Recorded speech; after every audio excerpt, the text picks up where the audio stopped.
Inside EKU Sports, brought to you by Jimmy John's. Order Jimmy John's sandwich delivery today. Jimmy John's, freaky fast, freaky fresh.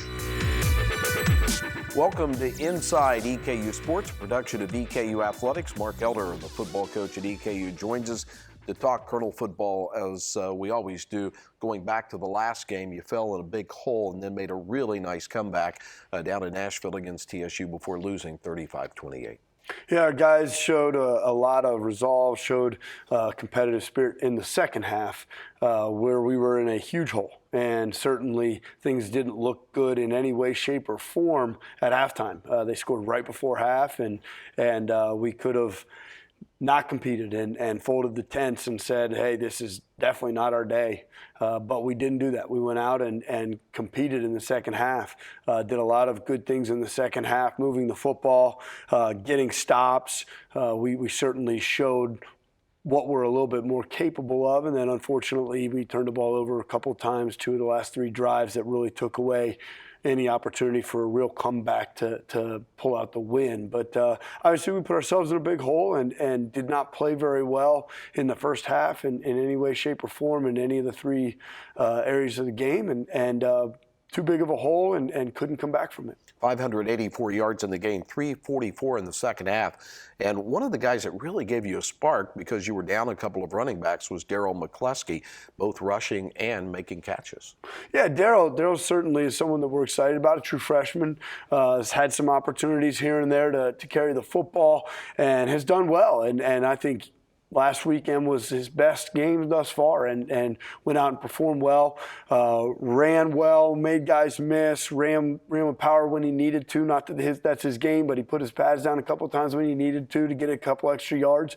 Was a threat out of the backfield. So he definitely had a good game and someone that we're excited about his future here. Corey Glass moved into a starting role with the injury to Thomas Owens. He had a big interception in the second half. It was a great play. There was a screen pass. He sniffed it out, stepped in front, picked it off, and went for a good number of yards to put us in a better field position to be able to score as well. And that was a huge play because that was a momentum swinger. It gave us a possession earlier, so less time was knocked off the clock. It was a big-time play by Corey and certainly helped our attempted comeback. You get the football at the 28, have a false start. You're at the 23, no timeouts, just over a minute to go. Great drive downfield until the interception at the end.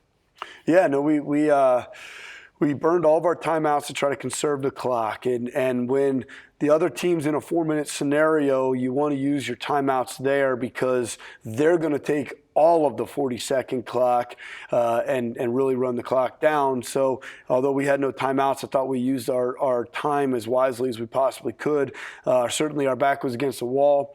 We had to put together a nice drive, didn't finish it, unfortunately, but really did a good job with our management of the game, with our moving the football. Our players did a great job. I mean, some unseen things by the casual fan. Cameron Fogle makes a catch and runs the ball in to the official and hands it to him, as opposed to flipping it to the guy on the outside where he has to then flip it to the guy on the inside. There's potential chances for them to fumble the football during that. Little things like that really helped contribute to us saving as much time as possible to move the ball down the field. I was really proud of how our guys did on that drive. It was great to see us go out and execute a 2-minute drive to march down the field. Obviously, we just got to come up with one more play at the end. We just got to shake off the fact that we are so close to being 3-0 in the OVC and move on to the next one. Yes, but we're not. And that's the reality. We deal with realities here. Don't talk about shoulda, woulda, couldas a whole bunch, because no one's real interested in that. Sure, we're close. Unfortunately, we're not playing with hand grenades. We're not playing horseshoes. So close doesn't get it done. We need to not be close. We need to get it done. And, there are positive things to take out of the game, but we need to eliminate and certainly cut back a great deal of the things that have been Achilles' heel for us. All right, that's Mark Elder. He will be back with us later in the show to talk about the Gamecocks of Jacksonville State. But up next, another coach that knows a lot about birdies will be here, the men's golf coach, Pat Stevens.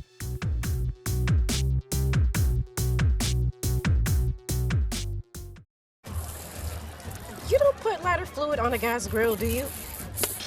He's about to set himself on fire. Whoa. Pretty fast. Bam. Have mercy. Yes, I'm living. Yes, I'm loving you. Jimmy John's. Every day is a concept that few people can commit to. Every day requires a level of dedication that forces you to test your limits. Every day I'll give back to the community because I draw strength from their support. Every day the sounds of your cheers will echo through my mind. Knowing that you have my back means I can always look forward. Every day I'll be too tired to sweat and my bones will ache. Every day will provide me with the slight edge that I need to succeed. Champions are built every day. Pat Stevens is the men's golf coach at EKU, joining us now in his 20th year after winning the OVC individual title his junior year and his junior and senior years at EKU.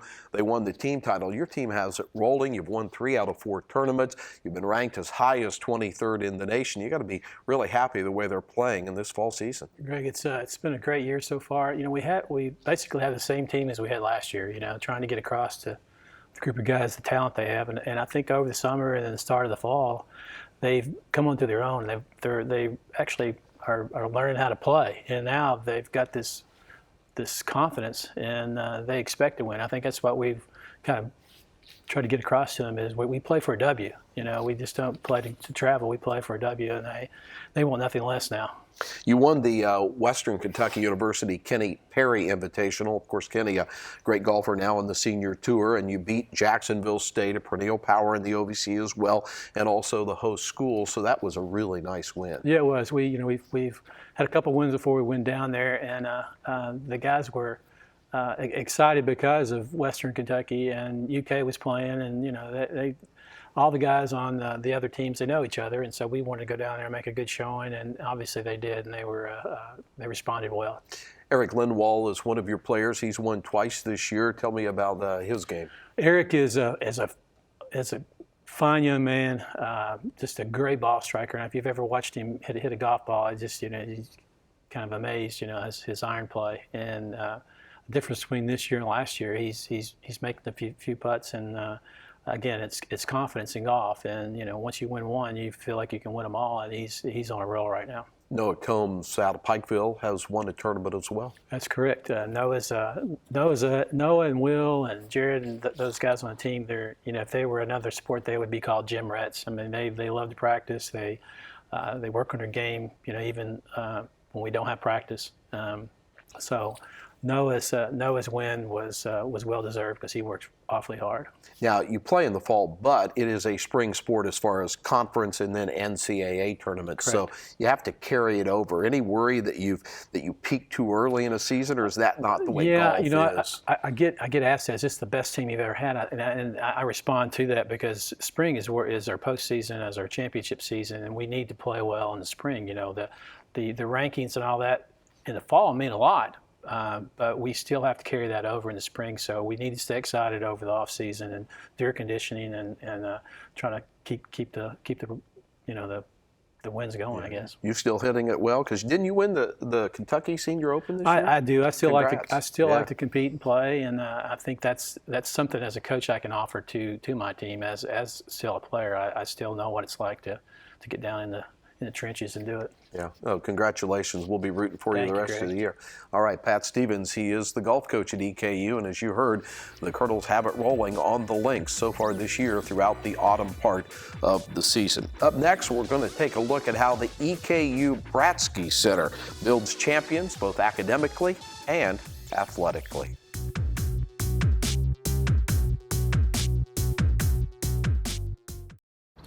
Coming to the lunch meeting, Ned? Forgot the reports in the car. Oh, Kevin's lunch. That's the 5th time this week. Pretty fast. I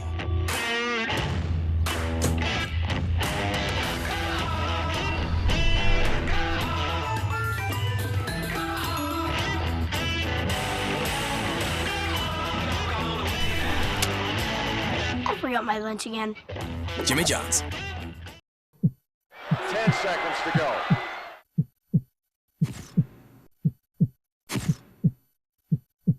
Harper coming forward. Moves in top of the key. 6 seconds to go. The three.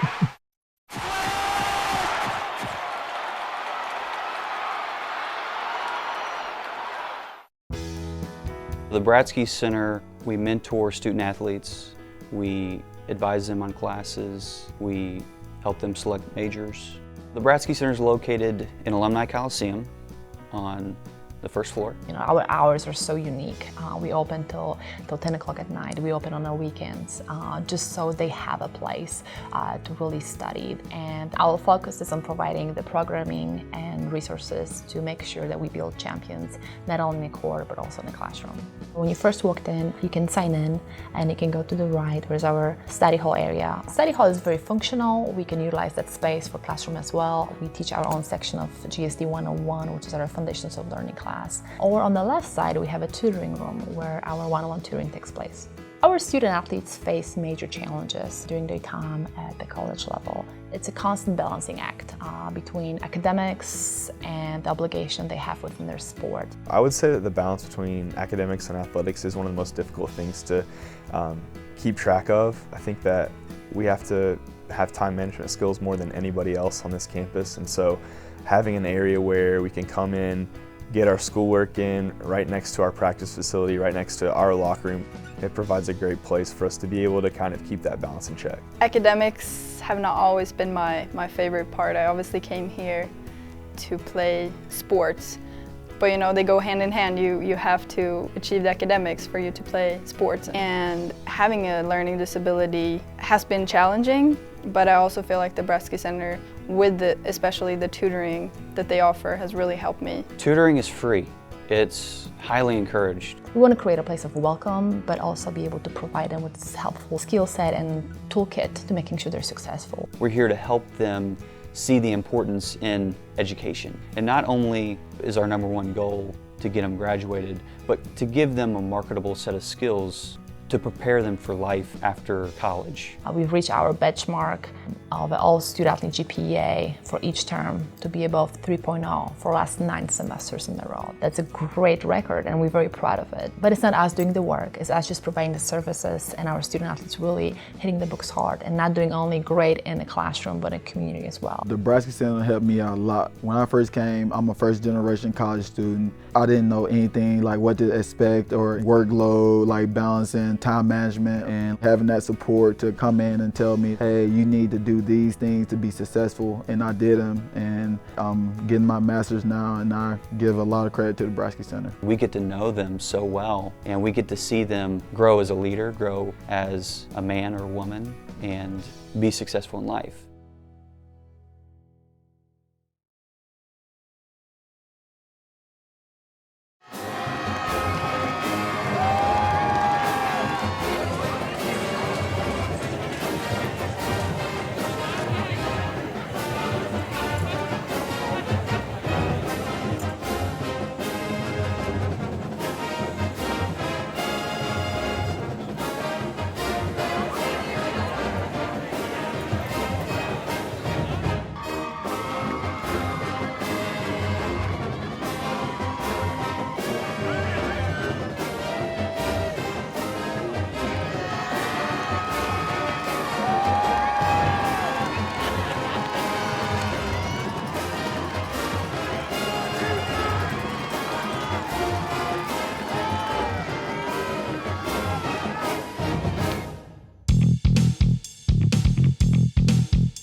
It's homecoming weekend, and the opponent for the Colonels, the #2 team in the country, last year's national runner-up, Jacksonville State. And they are led by a dynamic quarterback in Eli Jenkins, responsible for over 10,000 yards in his career, and he can hurt you arm or legs. Absolutely. Offensively, it starts with him. He's unbelievably dynamic. He's a really good football player. He can run around. Obviously, as far as all the zone read, the power read stuff, he's a major, major threat. You have someone assigned to him, and he can make that guy miss.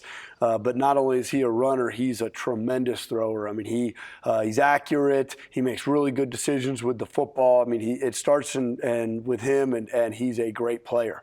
Then they've got a couple really good running backs. I mean, they got two guys that are sharing carries, and if either one of those guys was the single guy and the workhorse for pretty much any team in this conference, they'd be a 1,500-yard rusher. But they're sharing carries, and they're both very, very productive. A little bit different styles between the two, but we're going to have our hands full with the backfield that they present to us. Up front, O-line-wise, they're big, they're physical, they play hard, they finish blocks. Very, very impressed by their offensive line. And then the number 12, the receiver, he's tremendous. I mean, he makes a ton of plays. He's really crafty, really good football player. So he's a guy that we're going to have to do a good job of winning our matchup there because he's a problem. He's really good. Josh Barge, that guy, 121 career starts on their offensive line, haven't subbed all there because of injury. Now let's go to the defensive line. Loaded. I mean, I counted 12 guys that play significant minutes up front. They just bring him in and out throughout the game. Absolutely. I will say that without question, this is the best defense we've faced this year. I think this is the best team that we faced this year. This team is better and more talented than Purdue or Ball State or any other team that we've played on our schedule thus far. A year ago, when I was at a different place and played Alabama, I thought that Alabama's defensive line was as deep as I'd seen, and this is far deeper for the level of ball that we're playing. I mean, I'm watching the game, and you look at their too deep, and I'm sitting there looking at who's number 9. He's not in there too deep, and he's a great player. Who's number 4? He's not listed in there too deep, and he is a great player. And you look at, those are two guys that transferred from SEC schools that played or started at those schools, and they're not in the too deep. Now, that doesn't mean anything because they are playing, as you said, 12 guys up front or more. They're consistently rotating a whole bunch of guys. They are very talented, very deep, and it doesn't end there. It doesn't end with their D-line, unfortunately. Their linebackers, they've got a couple really talented guys, very instinctive guys, physical football players that I've been impressed with. Their secondary, they don't have a ton of starts under their belt going into the season, but they are really, really good. And they crowd the box. They put a whole bunch of people in the box and say we're going to win one-on-one out there on the perimeter. And another great example of just how talented they are, they have a transfer from South Carolina who is a freshman all-SEC player and starter for 2 years at South Carolina. And he's a backup. Wow. He rotates in. He doesn't start for them. That explains how talented they are. They are very, very talented, and they're well coached. That's the other thing. They're very well coached. They're disciplined. It's going to be a great challenge. We're excited for it and can't wait for the game this Saturday. So how do you pull off the upset? What's the one key? Well, I think that it comes down to more us than them. Sure, they're talented, and I'm talking about what they do and what they bring to the table. But our success really is how well we perform, what we do. When you're talking offensively, we've got to protect. We've got to protect the guy with the ball, whether that be running the football, keeping him as clean as we possibly can, keeping extra hits off our running backs, or if we're throwing the football, keeping our quarterback clean. Then out on the perimeter, they're going to create one-on-ones. They're going to match up one-on-one. We got to win. We've got to win those matchups. So that's going to be the key, is us going and doing what we do really, really well.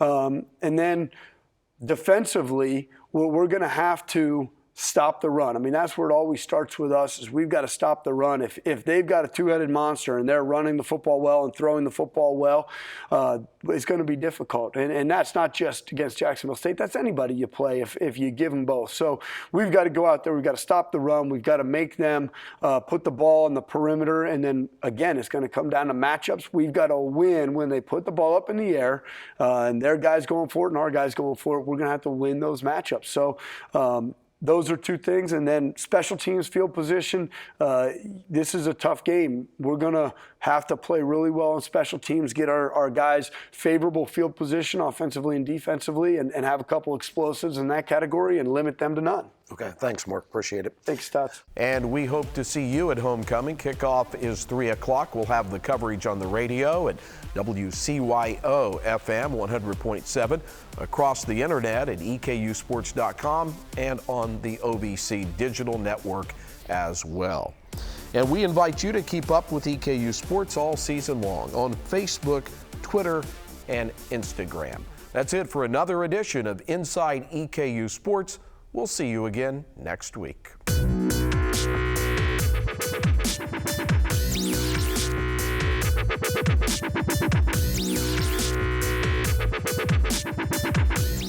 Inside EKU Sports, brought to you by Jimmy John's. Order Jimmy John's sandwich delivery today.